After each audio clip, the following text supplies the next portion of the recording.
నిజంగా అందరూ చెప్తున్నారు ఇక్కడ, అంటే వీళ్ళందరూ పార్టీకి సంబంధించిన వాళ్ళు తెలియదు కానీ నిజంగా ఇబ్బందులు ఉన్నాయంటారు.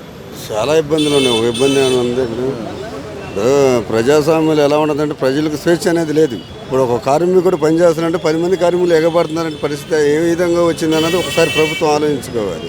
అలాంటి ప్రభుత్వం దగ్గర తప్పు ఉంది కాబట్టి ఇంతమంది కార్మికులు పని చేసేవాడి దగ్గరే ఇంతమంది ఎగబడుతున్నారంటే పని చేయకుండా ఉన్న వాళ్ళు ఇంకెంతమంది దోచుకుంటున్నారు. పని కోసం ఇంత పాకుల 10 మంది ఎగబడతారు ఒక మనిషి పనిగా అని అడిగితే.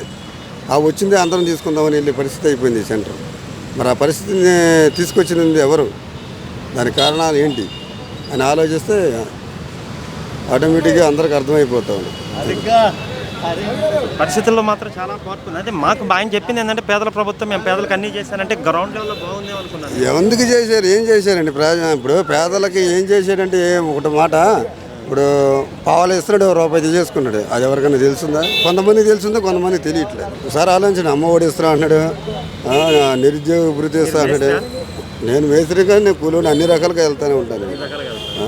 5 సంవత్సరాలు చాలా ఇబ్బందులు పడ్డాను. చాలా ఇబ్బందులు మామూలుగా కాదు. నేను ఏం చేస్తా, ఇప్పుడు ఏది అవకాశం లేదు. ఎటు పనికి తీసుకెళ్దామన్నా 5గురు పని వెళ్తుంటే 10 మంది ఎగబడుతున్నారు.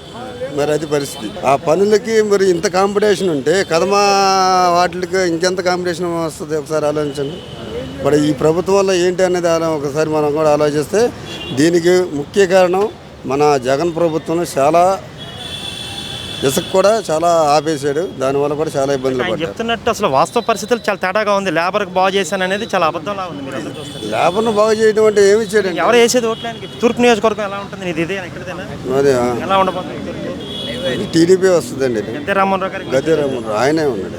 ఆయన ఎప్పటి నుంచి ఇప్పుడేంటి, ఇప్పుడు మన చంద్రబాబు నాయుడు హయాం కాడి నుంచి ఆయన పదవిలో ఉన్నా లేకపోయినా ప్రజలకు అందుబాటులోనే ఎల్లవేళ. ఇప్పుడు అలా మిసెస్ గారు ఉన్నారు, ఈఎక్స్ జడ్పీ చైర్పర్సన్గా చేసిన వారు. మరి వాళ్ళ బట్టి అయినా సరే వాళ్ళకే వస్తుంది. కానీ ఇంకెప్పుడు ఎవరో వాళ్ళు వచ్చారు వీళ్ళు వచ్చారు అని ఎవరు వచ్చినా కూడా వాళ్ళని కొట్టేది ఎవరో రారు, ఉండరు నాకు తెలిసినంతవరకు.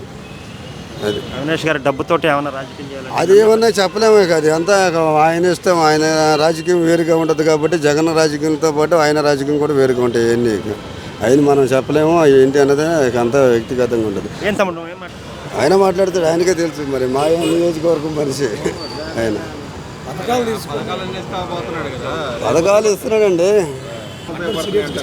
పథకాలు ఇస్తున్నాడంటే ఎంతవరకు ఇస్తున్నాడంటే 100కి ఒక 30% ఇస్తున్నాడా?